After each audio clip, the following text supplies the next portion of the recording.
ముఖ్యమంత్రి చంద్రబాబు నాయుడు చిత్తూరు జిల్లా పొంగనూరు మండలం మార్లపల్లి గ్రామంలో మారుమూల గ్రామంలో ఉండే ఆంజనేయుడికి చంద్రబాబు ఆహ్వానం పంపించినాడు. ఆయన ఆహ్వానాన్ని నేను శిరసా వహిస్తూ సంతోషపడుతున్నాను. ఆయన పరిపాలన సక్రమంగా జరగలట్లని వేడుకుంటా ఉన్నాము. ఆయన పరిపాలన మెచ్చి, ఆయన మంచితనాన్ని మెచ్చి ప్రజలందరూ అమితమైన ఓట్లు మెజార్టీ ఇచ్చి ఆయన్ని గెలిపించినారు. 2019లో ఆయన మంచితనాన్ని మర్చిపోయి వేరే రాక్షసులకు ఓటేసి ఆయన్ని ఓడించినాము. ఇప్పుడు గెలుచుకున్నారు, ప్రజలందరూ తెలుసుకొని చంద్రబాబు మంచితనాన్ని తెలుసుకొని అమితమైన మెజార్టీ చరిత్రలో లేని విధంగా ఓట్లేసి చంద్రబాబును గెలిపించినారు.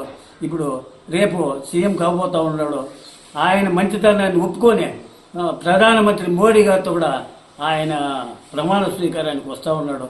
కోట్లాది మంది, లక్షలాది మంది ఆయన ప్రమాణ స్వీకారానికి అందరూ హాజరవుతూ ఉన్నారు.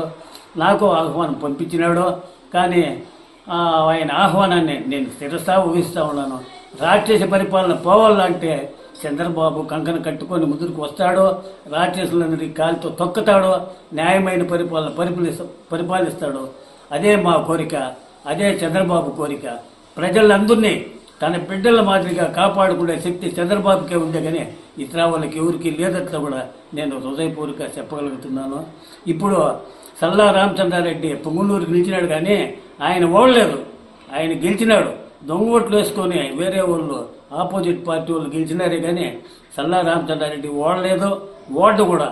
ఇంకా ముందుకు కూడా సల్లా రామచంద్రారెడ్డి పొంగనూరు ఇన్ఛార్జిగా ఉండాలని చంద్రబాబుని కోరుకుంటా ఉన్నాము.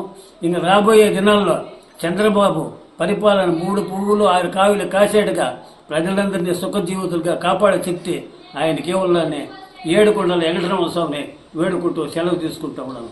జై చంద్రబాబు నాయుడు, జై జనసేన. నమస్కారం.